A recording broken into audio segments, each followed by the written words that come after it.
ಶ್ರೀ ಗುರುಗಾಥ ಅಧ್ಯಾಯ 50 ಅನ್ನದಾನದ ಮಹಿಮೆ. ಕೋಮಾರನಹಳ್ಳಿಯಿಂದ ಕುರುವಪುರ ದ್ವೀಪಕ್ಕೆ ಹೋಗುವ ಮಾರ್ಗ ಪ್ರಯಾಣ ಬಹು ಸುದೀರ್ಘವಾದುದಾಗಿದ್ದರಿಂದ ಶ್ರೀ ಶಂಕರ ಕೃಪಾನಂದ ಸ್ವಾಮೀಜಿಯವರು ತತ್ವಬೋಧೆಯ ದೃಷ್ಟಿಯಿಂದ ಕೆಲವು ನಿತ್ಯೋಪಯುಕ್ತವೂ ಮನನೀಯವೂ ಆದ ವಿಚಾರಗಳನ್ನು ಹೇಳತೊಡಗಿದರು. ಅವುಗಳಲ್ಲಿ ಅವರು ಮೊದಲು ಹೇಳಿದ ವಿಚಾರವೇ ಅನ್ನ ಮತ್ತು ಅನ್ನದಾನದ ವಿಚಾರ. ನೋಡು ನಾಗಣ್ಣ, ಜಗತ್ತಿನಲ್ಲಿನ ಸಮಸ್ತ ಜೀವರಾಶಿಗೂ ಅನ್ನ ನೀರು ಬೇಕು. ಅನ್ನ ಎಂದರೇನು? ಅನ್ನ ಎಂದರೆ ಆಹಾರ. ಬೆಂದ ಅಕ್ಕಿಯು ಮಾತ್ರ ಅನ್ನ ಎಂದು ತಿಳಿದುಕೊಂಡರೆ ಅದು ಬಾಲೀಶ ಬುದ್ಧಿಯಾಗುತ್ತದೆ. ಹಸಿದ ಹಸುವು ತಿನ್ನುವ ಹಸಿರು ಹುಲ್ಲು ಒಣಹುಲ್ಲು ಅನ್ನವೇ. ಹಸಿದ ಹಲ್ಲಿ ಭಕ್ಷಿಸುವ ಕೀಟಗಳು ಅನ್ನವೇ. ಹುಲಿ ಸಿಂಹ ಮೊದಲಾದವು ತಿನ್ನುವ ಸಸ್ಯಾಹಾರಿ ಪ್ರಾಣಿಗಳು ಅನ್ನವೇ. ಆಯಾ ಜನ್ಮಕ್ಕೆ ತಕ್ಕ ಆಹಾರದ ವ್ಯವಸ್ಥೆಯನ್ನು ಮಾಡಿರುವುದು ಭಗವಂತನೇ. ಆಹಾರದ ಆಯ್ಕೆಯ ಸ್ವಾತಂತ್ರ್ಯವಿರುವುದು ಮಾನವ ಜನ್ಮಕ್ಕೆ ಮಾತ್ರ. ಆತನ ಜನ್ಮಾಂತರದ ಪ್ರವೃತ್ತಿಗೆ ತಕ್ಕಂತೆ ಆತನು ಈ ಜನ್ಮದಲ್ಲಿ ಸಸ್ಯಾಹಾರವನ್ನೋ ಮಾಂಸಾಹಾರವನ್ನೋ ಆಯ್ಕೆ ಮಾಡಿಕೊಂಡು ಆ ಆಹಾರ ಪದ್ಧತಿಯನ್ನು ಜೀವನ ಪರ್ಯಂತ ಉಳಿಸಿಕೊಳ್ಳಬಹುದು, ಅಥವಾ ಯಾವುದೋ ಒಂದು ಹಂತದಲ್ಲಿ ತನ್ನ ಆಹಾರ ಪದ್ಧತಿಯನ್ನು ಬದಲಿಸಿಕೊಳ್ಳಲೂಬಹುದು. ಸಸ್ಯಾಹಾರ ಪದ್ಧತಿಯಲ್ಲಿ ಕೆಲವರಿಗೆ ಸಪ್ಪೆ ಆಹಾರವೇ ಬೇಕು, ಕೆಲವರಿಗೆ ಹುಳಿ ಪ್ರಧಾನ ಆಹಾರ ಇಷ್ಟ, ಮತ್ತೆ ಕೆಲವರಿಗೆ ಖಾರದ ಅಡುಗೆ ಇಷ್ಟ, ಮತ್ತು ಕೆಲವರಿಗೆ ಉಪ್ಪು ಹುಳಿ ಖಾರ ಹೆಚ್ಚಾಗಿರುವ ಅಡಿಗೆ ಬೇಕು. ಆಹಾರದಲ್ಲಿ 6 ಬಗೆಯ ರುಚಿಗಳಿವೆ. ಇದನ್ನು ಷಡ್ರಸವೆನ್ನುತ್ತಾರೆ. ಸಿಹಿ, ಹುಳಿ, ಉಪ್ಪು, ಖಾರ, ಒಗಚು ಮತ್ತು ಕಹಿ. ಇಂತಹ ರುಚಿ ವೈವಿಧ್ಯವನ್ನು ಬಯಸುವವನು ಮಾನವನೊಬ್ಬನೇ. ಪ್ರಾಣಿಗಳು ಆಹಾರ ಸಿಕ್ಕರೆ ಸಾಕು ಸಂತೋಷವಾಗಿ ಭಕ್ಷಿಸುತ್ತವೆ. ತಿನ್ನಲು ಯೋಗ್ಯವಾದುದು ಅನ್ನ. ಇದು ಪೈರುಗಳಿಂದ ಉತ್ಪತ್ತಿಯಾಗುತ್ತದೆ. ಮಾನವನು ತಿಂದ ಅನ್ನವು ಜಠರ ಕರುಳುಗಳಲ್ಲಿ ಸಂಚರಿಸಿ ರಸವನ್ನು ಉಂಟು ಮಾಡುತ್ತದೆ. ಈ ರಸವನ್ನು ಹೀರಿಕೊಳ್ಳುವ ವ್ಯವಸ್ಥೆ ಮಾನವ ದೇಹದೊಳಗೆ ಇದೆ. ಈ ರೀತಿ ಹೀರಿಕೊಂಡ ರಸವು ರಕ್ತವಾಗುತ್ತದೆ. ರಕ್ತದಿಂದ ಮಾಂಸ, ಮಾಂಸದಿಂದ ಮೇಧಸ್ಸು, ಮೇಧಸ್ಸಿನಿಂದ ಮೂಳೆ, ಅದರಿಂದ ಎಲುಬು ಹುಟ್ಟುತ್ತವೆ. ಅನಂತರದಲ್ಲಿ ಪುರುಷ ಶರೀರದಲ್ಲಿ ವೀರ್ಯವು ಉತ್ಪತ್ತಿಯಾಗುತ್ತದೆ ಎಂದು ತೈತ್ತಿರಿಯೋಪನಿಷತ್ವಾರ್ತಿಕ ತಿಳಿಸಿದೆ. ಇದೇ ಉಪನಿಷತ್ನ ಭೃಗುವಲ್ಲಿಯ 7ನೆಯ ಅನುವಾಕದಲ್ಲಿ ಅನ್ನವನ್ನು ನಿಂದಿಸಬಾರದು. ಅದು ವ್ರತ. ಪ್ರಾಣವೇ ಅನ್ನ. ಶರೀರವು ಅನ್ನವನ್ನು ತಿನ್ನುವುದು ಎಂಬ ಉಲ್ಲೇಖವಿದೆ. ಅನ್ನ ನಿಂದೆಯನ್ನು ಮಾಡಬಾರದು. ಬ್ರಹ್ಮ ಜ್ಞಾನಾಕಾಂಕ್ಷಿಗಳಂತೂ ಅನ್ನ ನಿಂದೆ ಮಾಡಲೇಬಾರದು ಎಂದು ತಿಳಿಸಿದೆ.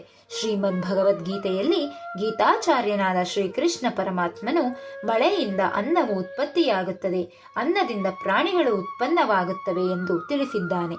ಆಕಾಶದಿಂದ ವಾಯು, ವಾಯುವಿನಿಂದ ಅಗ್ನಿ, ಅಗ್ನಿಯಿಂದ ನೀರು, ನೀರಿನಿಂದ ಭೂಗ್ರಹ ಅಂದರೆ ಪೃಥ್ವಿ, ಭೂಮಿಯಿಂದ ಸಸ್ಯಗಳು, ಸಸ್ಯಗಳಿಂದ ಅನ್ನ, ಅನ್ನದಿಂದ ಪುರುಷರು ಉತ್ಪನ್ನರಾದರು ಎಂಬುದು ತೈತ್ತಿರಿಯೋಪನಿಷತ್ತಿನಲ್ಲಿದೆ.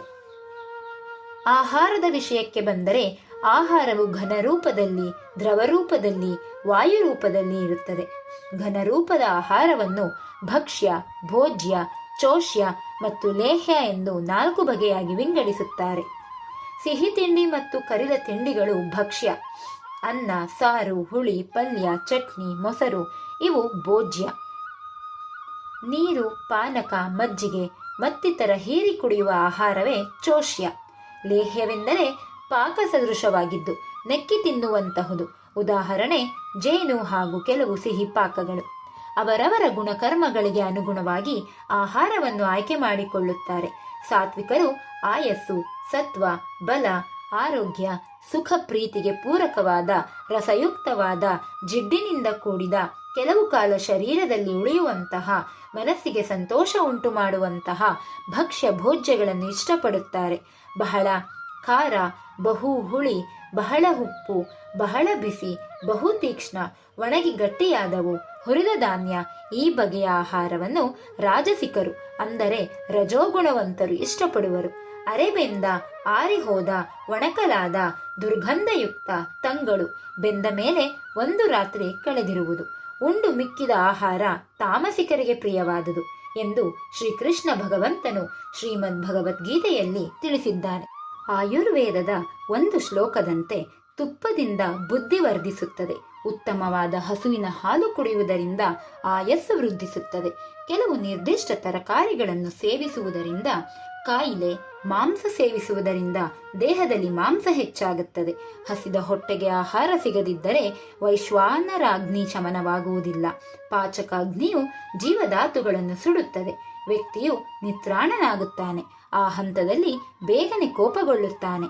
ಮನೆಯಲ್ಲಾಗಲಿ ಸಂತರ್ಪಣೆ ಸಂದರ್ಭದಲ್ಲಾಗಲಿ ಅತಿಥಿಗಳಿಗೆ, ವೃದ್ಧರಿಗೆ, ಮಕ್ಕಳಿಗೆ ಮೊದಲು ಅವಕಾಶ ಕಲ್ಪಿಸಿ ಭೋಜನ ನೀಡಬೇಕು.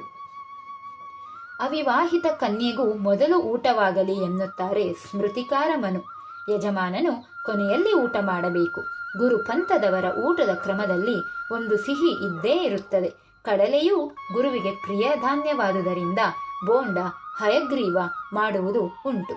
ಯಜ್ಞ ಮಾಡಿದವರು ಆಹುತಿಗೆ ಚರು ಅಂದರೆ ಹವಿಸ್ಸನ್ನು ಹೆಚ್ಚಾಗಿಯೇ ಸಿದ್ಧಪಡಿಸಿ ಭೋಜನಕ್ಕೆ ಕುಳಿತವರಿಗೆ ಪ್ರಸಾದವಾಗಿಯೂ ಬಡಿಸಬೇಕು. ಏಕೆಂದರೆ ಅದು ಭೋಜನಕ್ಕೆ ಸಂಬಂಧಪಟ್ಟ ದೋಷಗಳನ್ನು ನಾಶ ಮಾಡುತ್ತದೆ. ಯಜ್ಞಶೇಷವು ಅಮೃತಕ್ಕೆ ಸಮಾನವಾದುದು. ಅದು ಅತ್ಯುತ್ತಮ ಪ್ರಸಾದ. ಯಜ್ಞಶೇಷ ಸೇವನೆಯು ಉತ್ತಮ ಪರಿಣಾಮವನ್ನು ಉಂಟು ಮಾಡುತ್ತದೆ. ಈ ಬಗ್ಗೆ ಭಗವದ್ಗೀತೆಯಲ್ಲಿ ಉಲ್ಲೇಖವಿದೆ. ಯಾರು ತಮ್ಮೊಬ್ಬರಿಗಾಗಿಯೇ ಅಡುಗೆ ಮಾಡಿಕೊಂಡು ತಿನ್ನುತ್ತಾರೋ ಅವರು ಪಾಪವನ್ನೇ ಊಟ ಮಾಡುತ್ತಾರೆ ಎಂದು ಭಗವದ್ಗೀತೆ ಹಾಗೂ ಋಗ್ವೇದದಲ್ಲಿ ಹೇಳಿದೆ. ಮಾಡಿದುದನ್ನು ಹಂಚಿ ತಿನ್ನು ಎಂಬುದು ಭಗವಂತನ ಆದೇಶ.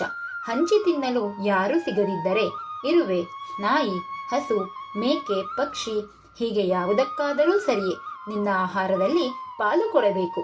ಒಂದು ಹಿಡಿಯಷ್ಟು ಆಹಾರವನ್ನು ಮನೆಯ ಆವರಣದ ಹೊರಬದಿಗೆ ಇಟ್ಟು ಅನಂತರ ನಾವು ಊಟ ಮಾಡುವ ಕ್ರಮವನ್ನು ಅನೇಕರು ಅನುಸರಿಸುತ್ತಾರೆ. ಊಟವನ್ನು ಎಷ್ಟು ಮಾಡಬೇಕು ಎಂಬುದು ಒಂದು ಪ್ರಶ್ನೆ. ಹೊಟ್ಟೆ ತುಂಬ ಊಟ ಮಾಡಬೇಕು ಎಂಬುದು ತಪ್ಪು ಕಲ್ಪನೆ. ಜಠರದ ಅರ್ಧ ತುಂಬುವಷ್ಟು ಊಟ ತಿಂಡಿ ಸೇವಿಸಬೇಕು. ಕಾಲು ಭಾಗದಷ್ಟು ನೀರು ಕುಡಿಯಬೇಕು. ಪಚನಕ್ರಿಯೆ ಸಂದರ್ಭದಲ್ಲಿ ಗಾಳಿಯಾಡಲು ಕಾಲು ಭಾಗವನ್ನು ಹಾಗೆಯೇ ಬಿಡಬೇಕು. ಅಗತ್ಯಕ್ಕಿಂತ ಕೊಂಚ ಕಡಿಮೆ ಊಟ ಮಾಡಿದಾಗ ಸಂಕಟವಿರುವುದಿಲ್ಲ. ಪಚನಕ್ರಿಯೆ ಚೆನ್ನಾಗಿ ಆಗುತ್ತದೆ. ರಾತ್ರಿ ವೇಳೆಗೆ ಎಷ್ಟು ಕಡಿಮೆ ತಿಂದರೆ ಅಷ್ಟೂ ಒಳ್ಳೆಯದು. ರಾತ್ರಿ ಊಟ ಅಥವಾ ತಿಂಡಿ ಸೇವನೆ ನಂತರ ಮಲಗುತ್ತೇವೆ. ಯಾವ ಚಟುವಟಿಕೆಯನ್ನೂ ಮಾಡುವುದಿಲ್ಲ. ಪಚನಕ್ರಿಯೆ ನಿಧಾನವಾಗುತ್ತದೆ. ಹೊಟ್ಟೆ ಭಾರವಾದರೆ ರಾತ್ರಿ ನಿದ್ದೆ ಬರುವ ಸಂಭವ ಕಡಿಮೆ.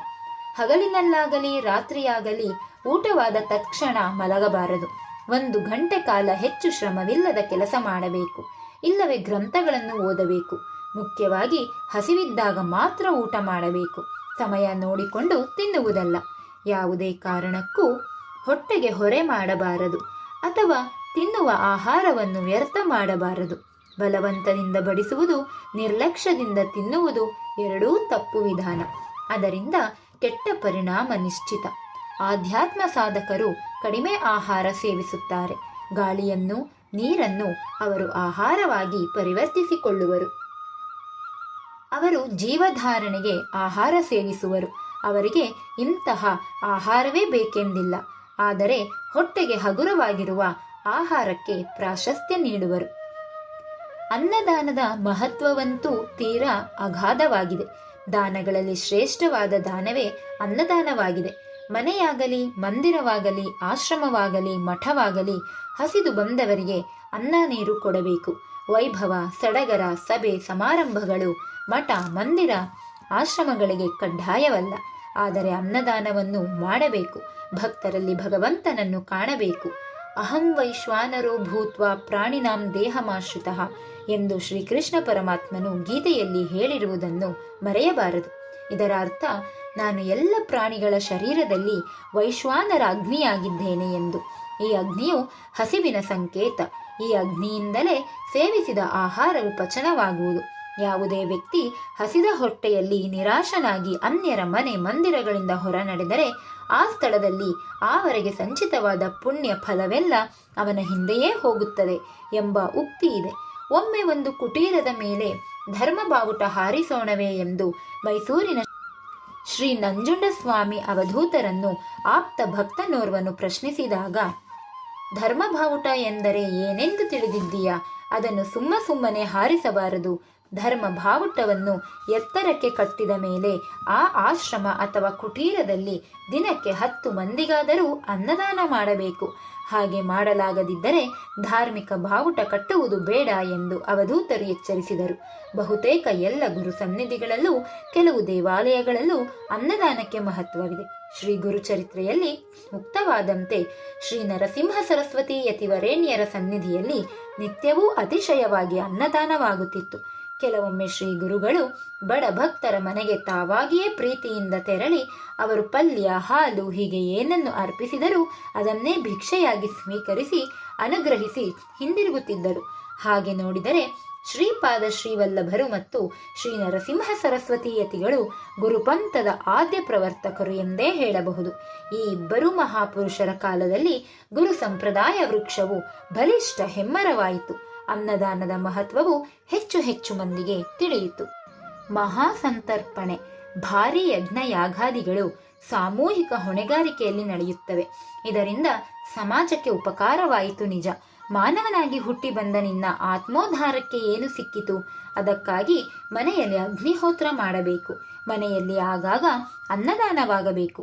ಶ್ರೀ ಬ್ರಹ್ಮಚೈತನ್ಯ ಮಹಾರಾಜರ ಭಕ್ತರೊಬ್ಬರು ಪ್ರತಿ ಭಾನುವಾರ ಮನೆಯಲ್ಲಿ 13 ಮಂದಿಗೆ ಭೋಜನ ಮಾಡಿಸುತ್ತಿದ್ದರು. 13 ಮಂದಿ ಊಟವಾದ ಮೇಲೆ ದಂಪತಿ ತಾವು ಊಟ ಮಾಡುತ್ತಿದ್ದರು. ಇದೇ ವ್ಯಕ್ತಿ ಭೀಕರ ಅಪಘಾತಕ್ಕೆ ಸಿಲುಕಿದರು. ವೈದ್ಯರು ಇವರು ಬದುಕುಳಿಯುವುದಿಲ್ಲ ಎಂದು ಘೋಷಿಸಿದರು. ಆದರೆ ಅನ್ನದಾನ ಮತ್ತು ರಾಮನಾಮದ ಬಲದಿಂದ ಇವರು ಬದುಕಿ ಉಳಿದರು. ಈಗಲೂ ಗುರು ಸೇವೆ ಮಾಡಿಕೊಂಡು ಸಂತೋಷದಿಂದ ಇದ್ದಾರೆ. ಶುಭ ಕಾರ್ಯಗಳು ವಾಸದ ಮನೆಯಲ್ಲಿ ಹೆಚ್ಚು ಹೆಚ್ಚಾಗಿ ಆಗಬೇಕು. ಕೆಲವರ ಮನೆಗಳಲ್ಲಿ ವರ್ಷಕ್ಕೆ ಒಮ್ಮೆ ಗತಿಸಿದ ಹಿರಿಯರ ತಿಥಿ ಕಾರ್ಯದ ಹೊರತಾಗಿ ಬೇರೆ ಸತ್ಕಾರ್ಯ, ಅನ್ನದಾನ ನಡೆಯುವುದಿಲ್ಲ. ಅನೇಕರು ಮನೆ ಬಾಗಿಲಿಗೆ ಬಂದ ಯಾಚಕರಿಗೆ ಏನನ್ನೂ ಕೊಡದೆ ವಾಪಸ್ಸು ಕಳಿಸುತ್ತಾರೆ. ಇಂತಹವರು ಶ್ರೇಯಸ್ಸು ಬೇಕೆಂದರೆ ಎಲ್ಲಿಂದ ಬರುತ್ತದೆ? ಅದೇನು ಆಕಾಶದಿಂದ ಉದುರುತ್ತದೆಯೇ? ದಯೆ, ಪರೋಪಕಾರದ ಕಾರ್ಯಕ್ಕೆ ಪ್ರತಿಯಾಗಿ ಶ್ರೇಯಸ್ಸು ಸಿಗುತ್ತದೆ. ನೀವು ಗಳಿಸಿದ ಪುಣ್ಯವು ಶ್ರೇಯಸ್ಸಾಗಿ ಪರಿವರ್ತನೆಯಾಗುತ್ತದೆ. ಮಾನವೀಯ ನಡವಳಿಕೆಗಳಿಂದ ಅಗತ್ಯವುಳ್ಳವರಿಗೆ ಸಹಾಯ ಹಸ್ತವಿತ್ತು ಸಹಕರಿಸಿದರೆ ಅಧಿಕ ಪುಣ್ಯವಿದೆ. 80-100 ವರ್ಷದ ಹಿಂದೆ ನಮ್ಮ ಹಿರಿಯರು ಬೆಳಗ್ಗೆ ಪೂಜೆ ಪುನಸ್ಕಾರಗಳನ್ನು ಮುಗಿಸುವ ವೇಳೆಗೆ ಮಧ್ಯಾಹ್ನವಾಗುತ್ತಿತ್ತು. ಅಂತಹ ಉರಿ ಬಿಸಿಲನ್ನು ಲೆಕ್ಕಿಸದೆ ಊರಿನ ಪ್ರವೇಶದ ಮುಖ್ಯ ರಸ್ತೆ ಬದಿ ನಿಂತು ಓರ್ವ ಬ್ರಾಹ್ಮಣ ಅತಿಥಿಗಾಗಿ ಕಾಯುತ್ತಿದ್ದರು. ಆತನನ್ನು ಮನೆಗೆ ಕರೆತಂದು ಅರ್ಘ್ಯ ಪಾದ್ಯಗಳನ್ನು ಕೊಟ್ಟು ಸುಖಕರವಾದ ಭೋಜನ ಉಣಬಡಿಸುತ್ತಿದ್ದರು. ಸಂಜೆಯ ನಂತರ ಆತ ಪ್ರಯಾಣ ಮುಂದುವರಿಸಲಾರದ ಸ್ಥಿತಿಯಲ್ಲಿದ್ದರೆ ತಮ್ಮ ಮನೆಯಲ್ಲಿಯೇ ಉಳಿಸಿಕೊಂಡು ಮರುದಿನ ಬೆಳಗ್ಗೆ ಕಳಿಸಿಕೊಡುತ್ತಿದ್ದರು. ಗೃಹೇ ವಸತು ನೋ ಅತಿಥಿ ಎಂದು ಅಥರ್ವಣ ವೇದದ ಮಂತ್ರವಿದೆ. ಇದರ ಅರ್ಥ ಅತಿಥಿಗಳು ನಮ್ಮ ನಿವಾಸದಲ್ಲಿ ತಂಗಲಿ ಎಂಬ ಆಶಯವಾಗಿದೆ. ವೈದಿಕ ಸಂಸ್ಕೃತಿಯ ಸತ್ವವಿರುವುದು ಇಂತಹ ಸೌಜನ್ಯ ಶಿಷ್ಟಾಚಾರಗಳಲ್ಲಿಯೇ ಹೊರತು ಯಾಂತ್ರಿಕ ಆಚರಣೆಗಳಲ್ಲಿ ಅಲ್ಲ. ಹಸಿದ ವ್ಯಕ್ತಿ ಯಾರೇ ಆದರೂ ಮನೆ ಬಾಗಿಲಿಗೆ ಬಂದು ಯಾಚಿಸಿದಾಗ ಅನ್ನ ನೀರು ಕೊಡುವ ಪದ್ಧತಿ ನಮ್ಮಲ್ಲಿ ಹಿಂದಿನಿಂದಲೂ ಇತ್ತು.